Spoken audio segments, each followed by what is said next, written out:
Assalamualaikum warahmatullahi wabarakatuh. Alhamdulillah wa syukrillah. Nasta'inu wa nastaghfiru. Allahumma sholli ala Muhammad wa ala ali Muhammad. Kaum muslimin dan muslimat dimanapun berada, muhasabah dalam bersyukur. Allah berfirman, A'udzu billahi minasyaitonir rajim. Wa in ta'uddu ni'matallahi la tuhsuha.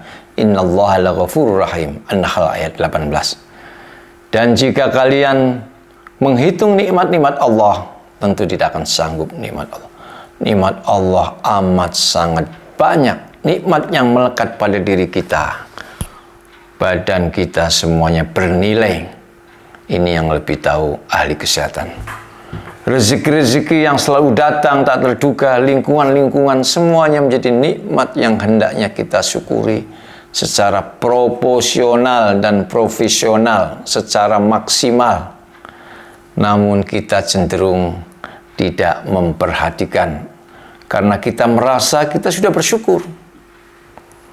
Apa yang sudah kita lakukan, yang penting sholat, yang penting tidak mengganggu tetangga, yang penting tidak ikut masalah yang menimbulkan keributan dan sebagainya.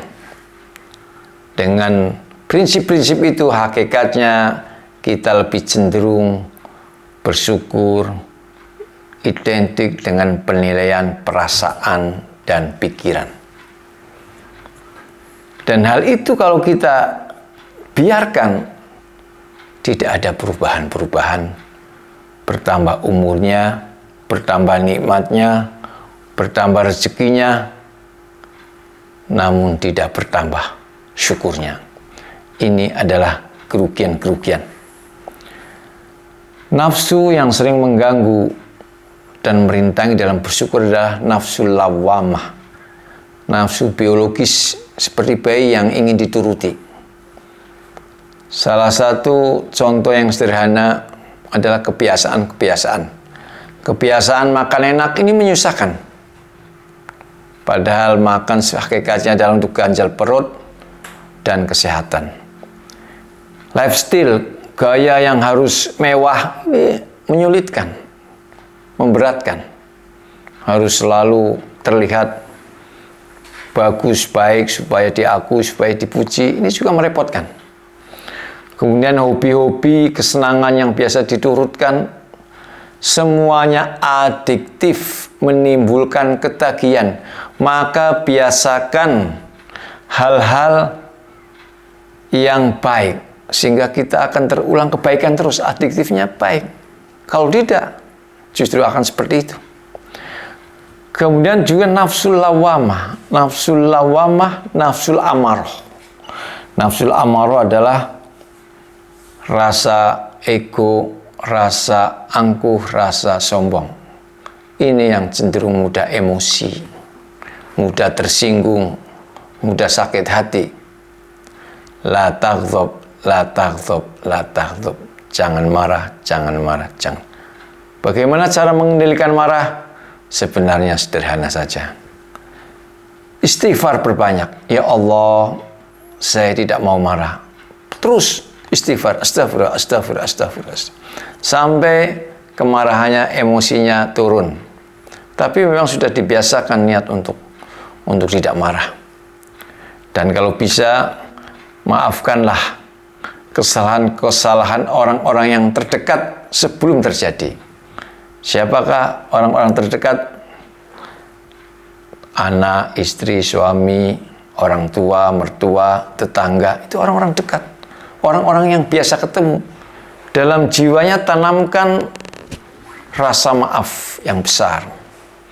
Sehingga ketika mereka tidak terduga melakukan hal-hal yang kurang berkenan, hati kita, pikiran kita langsung terkonek. Saya sudah memaafkan.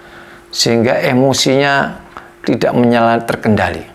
Tapi yang paling penting adalah menghilangkan amarah. Ini yang paling penting. Akan merubah menjadi wujud kasih sayang. Alladzina yunfiquna fis sarra'i wad dharra'i wal kadhimina al ghaidh wal 'afina 'anil nas wallahu yuhibbul muhsinin. Akhirnya senang untuk membantu orang lain dalam keadaan apapun dan pandai mengendalikan amarah wal kadhiminal ghaid wal 'afina 'anil nas, dan mudah memaafkan.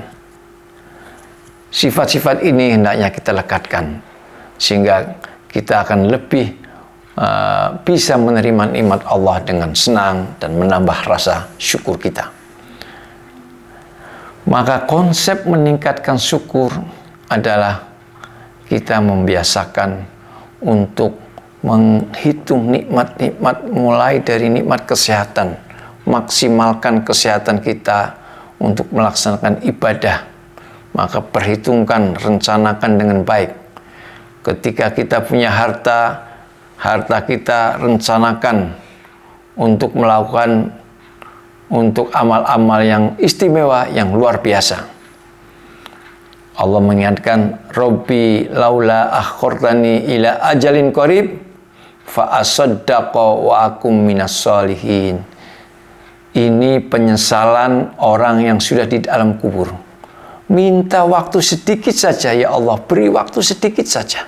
Saya akan bersedekah dan akan menjadi orang-orang yang baik. Sudah terlambat.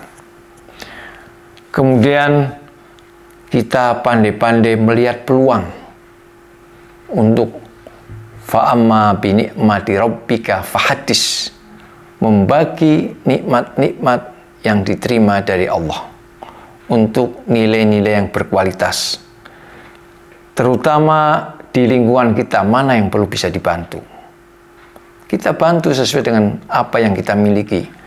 Kalau kita punya ilmu, bantu ilmu. Kita punya tenaga, punya harta, punya semuanya, kesempatan proaktif. Wasari'u ila maghfiratin min rabbikum, mengejar untuk mendapatkan ampunan Allah.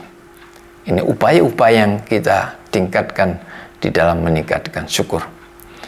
Dan yang tidak kalah pentingnya adalah kita selalu tersenyum di dalam hati terhadap nikmat-nikmat Allah yang sangat banyak.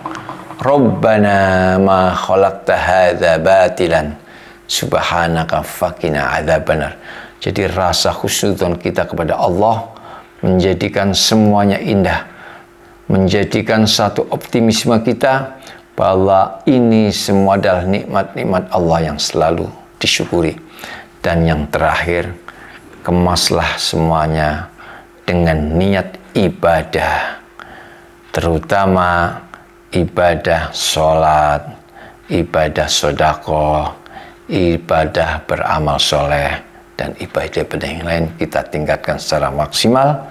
Wal afu minkum. Wassalamualaikum warahmatullahi wabarakatuh.